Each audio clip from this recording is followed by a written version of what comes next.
Very good morning to all of you. Myself Vikram, your accountancy teacher from Suraj School Kosli. बेटा, जैसे कि आपको पता ही है, हम लोगों ने कैश बुक स्टार्ट कर रखी है और कैश बुक में मैंने आपको लास्ट टाइम जो होमवर्क दिया था वो दिया था अप टू 10 तक illustrations plus practical questions. Hope so आपने ये कर लिए होंगे और इनमें किसी प्रकार का कोई डाउट भी नहीं होगा, क्योंकि आसान ही इतनी है कैश बुक। तो आइए चलते हैं अपनी बेहतरीन क्लास के साथ, और एक बेहतरीन क्लास का एक और अच्छा सा टॉपिक आज डिस्कस कर लेते हैं। इलिस्ट्रेशन 10 तक आप लोगों ने यदि कर लिया है तो आइए मैं आपको ले चलता हूं थोड़ा सा आगे इलिस्ट्रेशन 11 पर।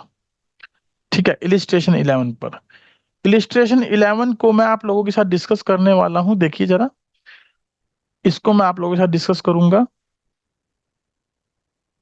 और इसमें जो लास्ट की ट्रांजैक्शन है उसको दोबारा से फिर एक बार समझाने की कोशिश करूंगा आपको, कि आपको अच्छे से समझ में आ जाए।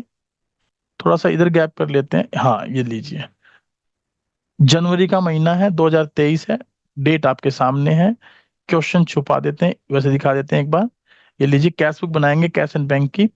और मैंने ये जो स्पेस बचाया है इधर, इस स्पेस में मैं थोड़ा सा आपके साथ डिस्कशन करूंगा, तो यहाँ पर आप अपना क्वेश्चन कैरी कर सकते हैं मेरे साथ साथ। आप जो ना क्या बना सकते हैं, फॉर्मेट बना लीजिए इसका, कैश बुक का डबल कॉलम का। वैसे सॉल्यूशन है, चलो सॉल्यूशन है तो क्यों ना हम इसका प्रैक्टिकल करके देख लें। प्रैक्टिकल से थोड़ा सा हमें आइडिया हो जाएगा। कोई बात नहीं, एक ही क्वेश्चन होगा, उसकी समस्या नहीं है, लेकिन प्रैक्टिकल से हमें थोड़ा आइडिया हो जाएगा और साथ साथ आप उस क्वेश्चन को कर भी पाएंगे। साथ साथ कर लेंगे तो आपको क्या हो जाएगा, एक क्वेश्चन आपका क्लास में ही आज सोल्व हो जाएगा। वो क्वेश्चन आपको फिर नहीं करना पड़ेगा। तो इसके डबल कॉलम कैश बुक के जितने भी क्वेश्चन है हमारे, वो आप लोग सारे सोल्व करेंगे। आइए मैं आपको प्रैक्टिकल क्वेश्चन पे ले चलता हूँ। प्रैक्टिकल क्वेश्चन जो है हमारा, यहां से स्टार्ट हो रहा है। सिंगल कॉलम है, हमें डबल कॉलम का क्वेश्चन करना है, जिसमें लास्ट की ट्रांजेक्शन पर भी हम फोकस करेंगे। और मैं इलिस्ट्रेशन 11 की जगह आपको एक बहुत छोटा सा क्वेश्चन करा देता हूँ। बड़ा तो चलो, बड़ा ही क्वेश्चन करा देता हूँ, आपकी इच्छा अगर बड़े की है तो ये लीजिए। लेकिन इसमें मुझे वो ट्रांजेक्शन नहीं दिखाई दे रही जो मैं करवाना चाह रहा हूँ। तो चलो, इलिस्ट्रेशन 11 के बाद प्रैक्टिकल 11 पे चलते हैं, क्या कहता है देखते हैं जरा, इसमें है कि नहीं। 10th के बी में देखो जरा, 10th के बी में भी मुझे दिखाई नहीं दे रही है। 11th पे आइए। हाँ, 11th का बी देख लेते हैं चलो। छोटा भी है, समय रहते कर भी लेंगे, और ज्यादा मुश्किल भी नहीं लग रहा मुझे, तो आसान ही लग रहा है, क्योंकि मुश्किल क्वेश्चन मुझे थोड़े कम ही आते हैं, आसान आसान में थोड़े ज्यादा करवा लेता हूँ। चलो, टू कॉलम कैश बुक, एक बच्चे ने मैसेज किया है शायद, देखते हैं एक बार। हाँ लक्ष्य, नो इशू। हाँ श्योर प्राची, बैड डेट्स के बारे में भी बात करेंगे, बिल्कुल बैड डेट्स के बारे में भी बात करेंगे। चलिए, इस क्वेश्चन को देखते हैं। इस क्वेश्चन में 11th का बी हम लोग डिस्कस कर रहे हैं, तो कैसे इसकी जो है, देखिए कॉलम बना लीजिएगा। टू कॉलमर कैश बुक बना लीजिएगा, जिसमें दो कॉलम आपके पास कौन कौन से होंगे, दोनों तरफ आपके पास दो कॉलम होंगे। मैं यहाँ बना देता हूँ। एक कॉलम तो आपका रहेगा कैश का, और एक कॉलम रहेगा आपका बैंक का। तो ये कैश का कॉलम मैं बना रहा हूँ, और ये बैंक का कॉलम बना रहा हूँ। ऐसे ही इधर भी दो कॉलम बना रहा हूँ, एक कैश का कॉलम और एक बैंक का कॉलम। लीजिए, कैश का कॉलम और बैंक का कॉलम। देखिए, इनके टू और बाय मैं यहाँ लिखता हुआ चलूंगा। ठीक है, तो आप अकॉर्डिंगली लिख लीजिएगा, ये डेबिट साइड है, ये क्रेडिट साइड है। टू से लिखूंगा तो समझिए डेबिट में लिखूंगा, बाय से लिखूंगा तो समझिए क्रेडिट में लिखूंगा। ठीक है, ये आपको थोड़ा सा एडजस्ट करना पड़ेगा। Started business with cash, business start किया। तो अगर मैं बिजनेस स्टार्ट करने की बात कर रहा हूं तो मैं लिख सकता हूं टू कैपिटल, बिजनेस स्टार्ट कर रहा हूं। और क्योंकि कैश से स्टार्ट कर रहा हूं तो 50,000 रुपये मेरे कैश में लिखे जाएंगे। Debit side, page into bank, bank में पेड कर रहा हूं तो मतलब बैंक में डिपॉजिट करवा रहा हूं, बैंक में क्या करवा रहा हूं, डिपॉजिट। और जब बैंक में डिपॉजिट करवाते हैं तो वो कौन सी एंट्री बन जाती है, कॉन्ट्रा एंट्री। तो यहाँ बेसिकली मैं क्या कर रहा हूँ, एक कॉन्ट्रा एंट्री कर रहा हूँ। तो कॉन्ट्रा एंट्री दोनों तरफ आती है, तो दोनों तरफ आती है तो एक इसमें बैंक का बैलेंस बढ़ जाता है, तो बैंक का बैलेंस तो हमने ही बढ़ा लिया 29,000 रुपए से। और कैश का बैलेंस घट जाता है, तो कैश का बैलेंस मैंने घटा दिया 29,000 रुपए से। ये बीच में बेटा डिफरेंस है, लाइन लगी है, ठीक है, ध्यान रखिएगा। और इधर एक कॉलम बनना था पार्टिकुलर्स का, तो पार्टिकुलर कॉलम में यहीं पर मेंशन करते हुए चल रहा हूं। जब मैं बैंक में एंट्री करूंगा तो मैं लिखूंगा टू कैश कॉन्ट्रा, और जब मैं क्रेडिट में लिखूंगा तो लिखूंगा बाय बैंक कॉन्ट्रा। इस तरीके से मेंशन करेंगे। फिर ये आइए, received cheque from Rajat Raja and company. अब चेक मिला है और डिस्काउंट हमने क्या किया है, अलाउड किया है। अब हमने एक बात पढ़ी थी कि अगर ये ना बताया गया हो कि किसी से चेक मिला, उसका हमने क्या किया, तो हमने ये कहा था कि आप ये मान सकते हैं कि that has been deposited on the same day. पर थोड़ी सी ट्रांजेक्शन एक बार रीड कर लेते हैं। लिखा है withdraw cash from bank, purchased, received cheque from Kamla, this and this, बस और कुछ नहीं लिखा। तो हम ये मान सकते हैं that has been deposited same day into bank. Same day मानकर आप इसको एंट्री को कंटिन्यू करें। तो यहां लिख सकते हैं किससे चेक मिला है, चेक मिला है राजा एंड कंपनी से, तो हम लिखेंगे राजा एंड कंपनी। और क्योंकि चेक मिला है 800 रुपए का, तो बैंक बैलेंस मेरा इंक्रीज हो जाएगा। और डिस्काउंट की जो एंट्री है, डिस्काउंट अलाउड जो हुआ है, वो हम जर्नल प्रॉपर में मेंशन करेंगे, discount allowed account debit to Raja and company. चलिए 5 दिसंबर की एंट्री देखते हैं। Withdraw cash from bank for private use. ये ड्रॉइंग हो गई हमारी, तो हमारा पैसा जो है बैंक से वो कम हो रहा है ड्यू टू ऑफ ड्रॉइंग्स। तो इसके लिए हम क्या लिख देंगे, बाय ड्रॉइंग्स, और अमाउंट क्रेडिट में चली जाएगी। बैंक में से कितने कम कर देंगे हम लोग, ड्राइंग के 240 रुपए कम हो रहे हैं, ड्राइंग के 240 रुपए आपके कम हो रहे हैं। इस तरीके से आप इसको लिखते हुए चलें। अब आगे चलिए, purchase goods for 1 lakh, GST 18%, IGST लग रहा है तो 18%, payment made by cheque, cheque से पेमेंट कर रहे हैं। तो परचेज कर रहे हैं तो आप क्या लिखेंगे, बाय परचेज, बाय परचेज। नाम दिया नहीं तो मतलब नगद खरीद रहे हैं, चेक से पेमेंट हो रही है, तो बाय आउटपुट आईजीएसटी साथ में लग जाएगा। अब कितने का सामान है, 1 लाख का, 18% आईजीएसटी 18,000, तो यहाँ आ जाएगा 1 लाख रुपए बैंक में और 18,000 रुपए भी बैंक में। फिर है sold goods for 1,50,000, trade discount 20% घटा देंगे, 30,000 रुपए घट जाएंगे। तो मेरे पास बचेगा कितना, 1,20,000 रुपए। आईजीएसटी लगा 18%, पेमेंट रिसीव्ड बाय चेक, तो 18% जब इसके ऊपर हम आईजीएसटी लगाएंगे तो 10% तो कितना होता है, 12,000, और 8% कितना होता है, 9,600। दोनों को प्लस कर लें, 10% और 8% को, तो 21,600 रुपए का क्या लग गया, आईजीएसटी। ये इनपुट के नाम से आएगा क्योंकि पैसा चेक जो है वो मिल रहा है। अब मिल रहा है तो हम यहाँ लिख देंगे किसके नाम से एंट्री, टू सेल्स और टू इनपुट आईजीएसटी। सॉरी, गलत लिख दिया, माफी चाहूंगा, करेक्शन करें। जो ये परचेजेज है, इसमें तो यहाँ पर हम पेड करते हैं तो इनपुट लिखेंगे, आउटपुट की जगह क्या लिखेंगे, इनपुट लिखेंगे, इनपुट आईजीएसटी। और जो सेल्स है तो उसमें इनपुट की जगह क्या आ जाएगा, आउटपुट आ जाएगा, क्योंकि हम ये रिसीव कर रहे हैं, आउटपुट आ जाएगा। तो मेड दैट करेक्शन ओनली, ये करेक्शन आप कर लेंगे। और अमाउंट आ जाएगी किसमें, बैंक में कितना, 1,20,000 का सामान बिका है, तो 1,20,000 सेल्स के थ्रू आ जाएंगे बैंक में, ये लीजिए। और साथ में जीएसटी कलेक्शन हुआ है 21,600 रुपए का, वो भी आप कलेक्ट कर लीजिए। फिर है आगे, रिसीव्ड चेक फ्रॉम कमल, कमल से हमें क्या मिला है, चेक मिला है कमल से। तो कमल से चेक मिला है तो डिस्काउंट अलाउड किया है, और लिखा है कमल का चेक इंडोर्स कर दिया। देखिए 2 दिन बाद ही हमें ट्रांजेक्शन ये दिखाई दे रही है कि 2 दिन बाद हमने इसको इंडोर्स कर दिया। तो please now don't assumed that the cheque is deposited on the same day, ऐसा आप अज्यूम मत करिएगा। तो इसकी सिंपल एंट्री आपकी जर्नल प्रॉपर में चली जाएगी, क्या एंट्री चली जाएगी, cheque in hand account debit, discount allowed account debit to Kamala. ठीक है, 395 प्लस 15 प्लस 410 कितने हो जाएंगे? 410। ठीक है, और इस चेक को हम क्या कर रहे हैं? इंडोर्स कर रहे हैं। किसको? बाला को। तो Bala account debit to cheque in hand in full settlement of our account. तो 425 के बदले में मैं 395 का चेक दे रहा हूं इसको। तो 395 का चेक दे रहा हूं, तो मतलब 30 रुपीज का डिस्काउंट मुझे रिसीव हो रहा है। यहाँ अलाउड कर रहा था, यहाँ रिसीव हो रहा है, तो यहाँ लिख देंगे Bala account debit 425 to cheque in hand 395 to discount received 30 rupees. तो इन दोनों की एंट्री कहाँ चली जाएगी? जर्नल प्रॉपर में, कि कैश बुक में रिकॉर्ड नहीं होंगी।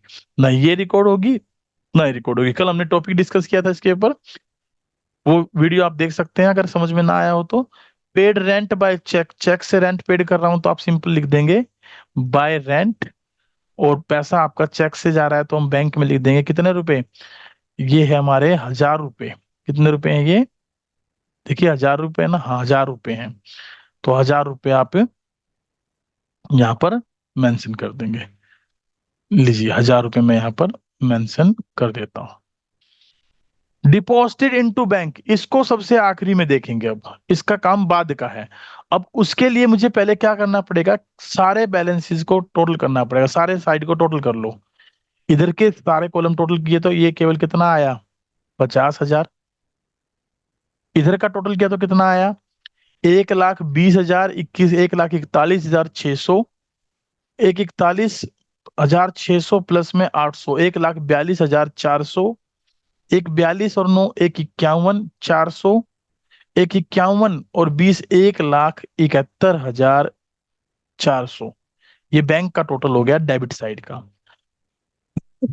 क्रेडिट में आइए। क्रेडिट में 29,000 का हमने बैंक में पैसा कैश में गया था, कैश में। तो कैश का 29,000 क्रेडिट कर लिया टोटल। और डेबिट में 1,18,000, 1,19,240 कितना आ जाएगा? 1,19,240। ये ऐसे टोटल हमने कर लिया। अब इस टोटल के बाद इसने कहा है कि जितना भी एक्सेस कैश बचे 450 रुपए के अलावा, वो बैंक में जमा कराइए। तो मैंने आपको कल एक वर्किंग नोट समझाया था कि जब भी आपको ऐसी अमाउंट कैलकुलेट करनी हो तो आप यहाँ लिखिएगा डेबिट कैश टोटल कितना है? 50,000। फिर मैंने आपको बताया था आप लिखिए क्रेडिट कैश टोटल कितना है? 29,000। तो आप बताइए बैलेंस किसका बचा और कितना बचा? 21,000 बचे। किसका बचा? डेबिट का। Debit cash net. अब कह रहा है 21,000 में से 450 आप बचा लीजिए बैंक के अंदर। तो रिक्वायर्ड बैलेंस जो चाहिए कैश का, सॉरी कैश के अंदर, कैश का जो रिक्वायर्ड बैलेंस चाहिए वो माइनस करिए। अब आ गए कितने? 20,550। तो ये वो पैसा है जो मेरे पास एक्सेस है। और इस एक्सेस के लिए वो कह रहा है इसको उठाकर बैंक में डिपॉजिट करा दीजिए। कहाँ जमा करा दीजिए? Deposited into bank. तो बैंक में कराएंगे तो ये कॉन्ट्रा एंट्री बन जाएगी, कैश डिपॉजिट इनटू बैंक। तो बैंक में जमा कराएंगे तो दोनों तरफ की एंट्री आ जाएगी। लीजिए मैं ग्रीन रंग से लिख देता हूं। यहां लिखेंगे क्या? To bank, sorry to cash, to cash. और बैंक में बढ़ जाएंगे मेरे पास 20,550। ठीक है, और उधर कैश में लिख देंगे, कॉन्ट्रा डाल के कैश में लिख देंगे to bank contra 20,550। Now do the balance. अब बैलेंस करिए। अब देखिए इसका डेबिट का बैलेंस तो 1,91,000 हो गया और क्रेडिट का 1,19,000। तो इसका मतलब पहले कैश को कर दें, 50,000 में से 29 घटा दिए थे और 20,550 और घटा दे तो 450 का बैलेंस बच जाएगा। अब आइए बैंक के बैलेंस पे। 171,400 प्लस 20,550 कुल मिलाकर हो गए 1,91,950 रुपीज। और इधर है 1,19,240। माइनस करिए, 0,1,7 और ये चले गए 11 में से 9 गए 2, 8 में से 1 गया 7, 72,000 710, 72,710 का बैलेंस बच गया। ओवरड्राफ्ट, सॉरी ओवरड्राफ्ट नहीं बचा, कैसा बैलेंस बचा, डेबिट ज्यादा है ना, तो डेबिट ही बैलेंस बच गया। तो इसका मतलब दोनों का बैलेंस एक ही तरफ बच जाएगा, 72,710। क्या लिख देंगे इसके लिए, by balance CD, by balance CD दोनों के लिए लिख देंगे। और अगले महीने में क्या लिख देंगे, to balance brought down. Hope so कि आपको ये थोड़ा सा क्वेश्चन स्टार्टिंग से आपने देखा होगा, नोट किया होगा साथ साथ, तो समझ में आया होगा और ट्रांजैक्शन भी आपको क्लियर हुई होगी। और जो इनके वर्किंग नोट आपने देने थे, उनके वर्किंग नोट आप नीचे इस तरीके से दे सकते हैं। तो बताइए, एक बार थंब इम्प्रेशन करके मुझे बता दीजिए, थंब इम्प्रेशन करके, कि whether you are understood this question और नोट। क्या आपको ये क्वेश्चन समझ में आया कि नहीं आया? Deepanshu, you have any doubt, then ask please. Sir transaction number वो 12 वाली बार दो समझा दो। ट्रांजैक्शन नंबर 12 वाली बता दो दोबारा, यही कह रहे हो ना यस सर। दीपांशु? ओके, देखो ट्रांजैक्शन नंबर 12 को समझिए क्या है। इसमें लिखा है, इसमें लिखा है हमारे पास सोल्ड गुड्स फॉर 150, 1,50,000 का सामान हमने बेचा है, जिसमें ट्रेड डिस्काउंट 20% लगा है, आईजीएसटी 18% लगा है, और पेमेंट हमें चेक से मिली है।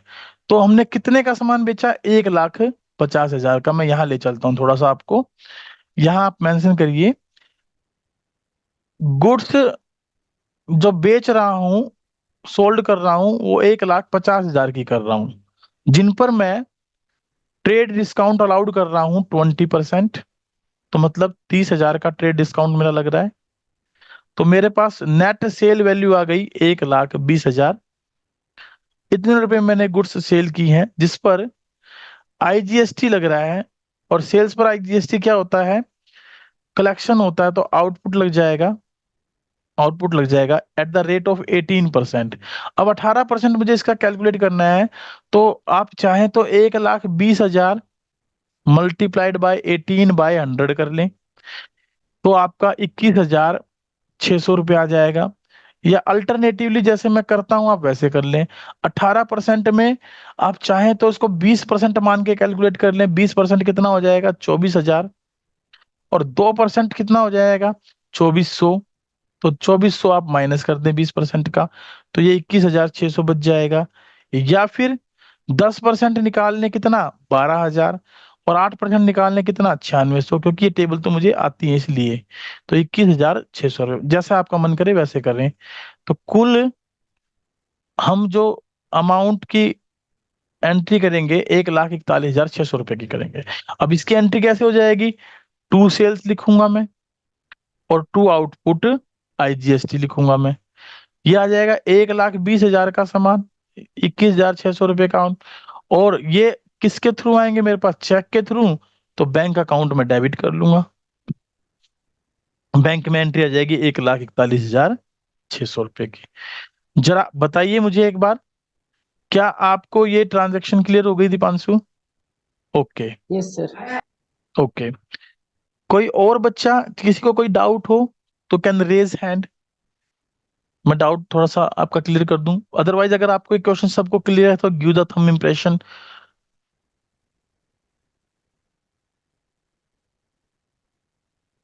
चलिए, सबको क्लियर है, very good, good, good. Hope so सबने मेरे साथ इस क्वेश्चन को कर भी लिया होगा। ठीक है, तो आइए अपने एग्जाम्पल्स पर चलते हैं, दोबारा से थोड़ा सा एग्जाम्पल की तरफ ले चलता हूं आपको।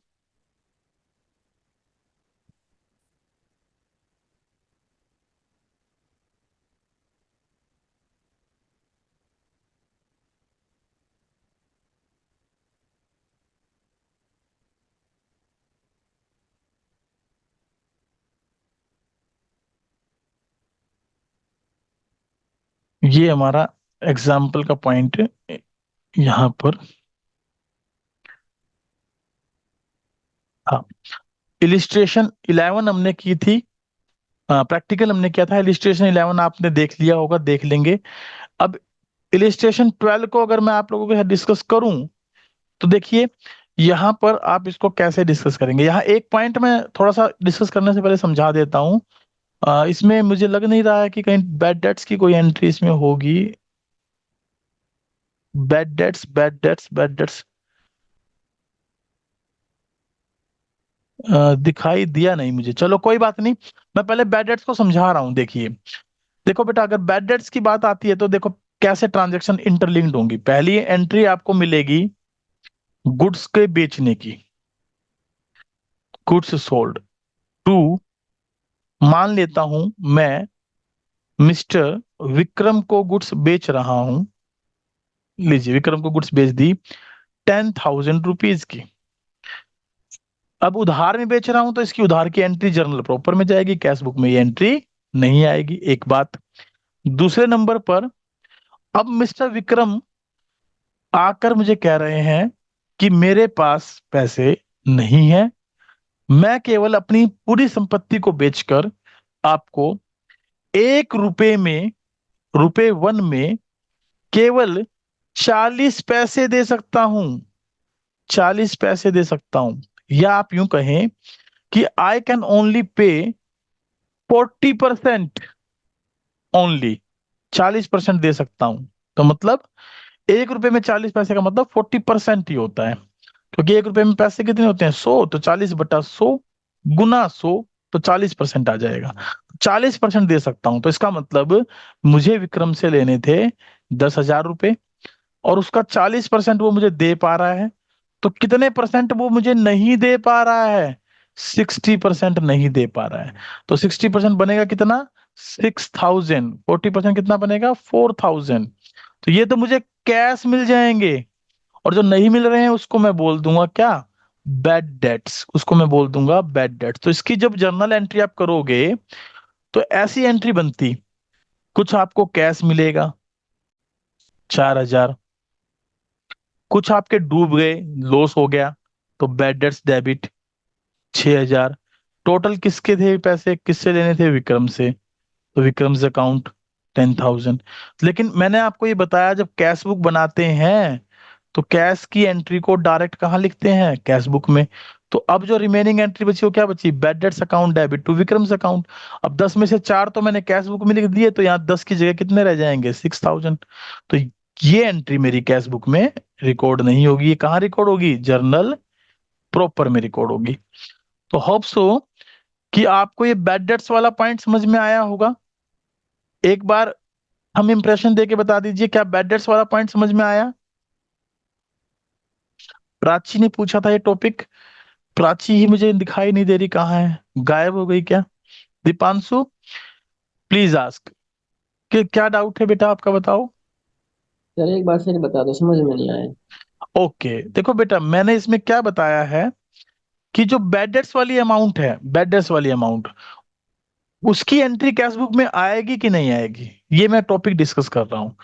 तो आप देखिए, कोई भी पैसा आपको मिलता है, किसी व्यक्ति से लेना होता है, वो हमारा डेटर होता है। बेसिकली वो कौन होता है, हमारा डेटर होता है।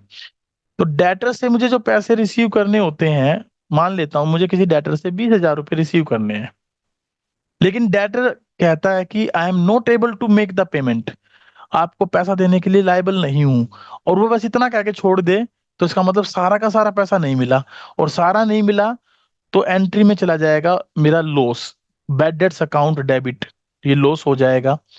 टू डेटर के नाम से मैं ये एंट्री कर दूंगा। अब इसमें मैंने कहीं पर भी कैश का यूज नहीं किया। अब कैश का यूज नहीं किया तो इसका मतलब ये बैड डेट्स वाली एंट्री कैश बुक के अंदर मैं रिकॉर्ड नहीं करूंगा, कैश बुक में एंट्री रिकॉर्ड नहीं होगी। लेकिन वहीं पर अगर डेटर कहता है कि मैं जी 50, मैं 35% ले लेता हूं, 35% पैसा पेड कर सकता हूं, पेड कर सकता हूं, इससे ज्यादा पैसा मेरे पास नहीं है देने के लिए, तो उस कंडीशन में तो भागते चोर की लंगोटी ही सही, ये कहावत हम इंप्लीमेंट कर देंगे। कोई बात नहीं, 35% दे सकते हो तो 20,000 का 35%, यानी कि 7,000 रुपये मुझे उससे मिल जाएंगे। मिल जाएंगे तो इसकी मैं एंट्री कर दूंगा cash account debit to debtors account, cash account debit to debtors account, और ये अमाउंट हो जाएगा 7,000, 7,000। लेकिन क्योंकि कैश की एंट्री मैं जर्नल में नहीं करता, तो इसको मैं सीधा कैश बुक में लिख दूंगा। टू डेटर्स, डेबिट साइड 7,000 रुपए कैश कॉलम में, और जो बाकी बच गए 20 में से 7 गए, कितने बच गए? 13,000। ये हो गया मेरा बैड डेट्स, ये हो गया मेरा बैड डेट्स। तो इस बैड डेट्स की अमाउंट का पैसा उठाकर मैं कहाँ ले जाऊंगा? जर्नल प्रॉपर में, या वर्किंग नोट दे दूंगा, और एंट्री हो जाएगी क्या? Bad debts account debit, bad debts account debit to debtors account 13,000, 13,000। इस तरीके से हम इसकी एंट्री पास करेंगे। Is it clear? बताइए जरा दीपांशु, क्या टॉपिक क्लियर हो गया? यस प्राची, आप बताइए। Yes sir. ओके प्राची, आप बताइए क्या डाउट है? सर डेप्रिसिएशन चार्ज होगा तो? बेटा नॉन कैश एक्सपेंस है, डेप्रिसिएशन भी क्या है? नॉन कैश एक्सपेंस है। और जो नॉन कैश एक्सपेंस है तो उसमें कैश वर्ड कहीं आया ही नहीं, तो नॉर्मल जर्नल प्रॉपर में एंट्री हो जाएगी depreciation account debit to asset account जिस पर लगा रहे हैं। अब देखिए इसमें कहीं पर भी कैश नहीं है, तो ये कैश बुक में रिकॉर्ड नहीं होगा, इसकी एंट्री जर्नल प्रॉपर में जाएगी। और बताइए। और सर जो बैड डेट्स रिकवर होंगे वो हाँ, तो कैश में तो आएंगे। बैड डेट जब आप रिकवर करेंगे तो उस वक्त आपके पास क्या आएगा? कैश आएगा, कैश डेबिट हो जाएगा। और हम लिख देते हैं क्या रिकवरी हो रही है? बैड डेट्स की रिकवरी। तो बैड डेट्स रिकवर कर देंगे इसका account, bad debts recovered account. तो उस कंडीशन के अंदर ये एंट्री देखिए कैश से हुई है हमारी, ये एंट्री किससे हुई है? कैश से हुई है। अब कैश से अगर ये एंट्री हुई है तो इसको डायरेक्ट कैश बुक में लिख देंगे, to bad debts recovered, cash column में डेबिट साइड में पैसा आ जाएगा जितना हमें रिकवर्ड हुआ है। Is it clear Prachi? Yes sir. किसी को कोई और डाउट हो तो पूछिए प्लीज। जतिन, जय, प्राची, रजत, रोहित, दिशा, तनुज, यासिका, याचिका और यशिका, सब क्लियर क्लियर है? किसी का कोई डाउट नहीं है? बताइए जरा मुझे। जतिन,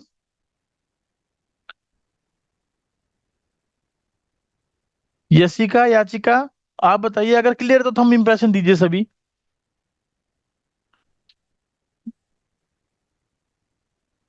सभी थम इंप्रेशन दीजिए। Very good, thank you very much.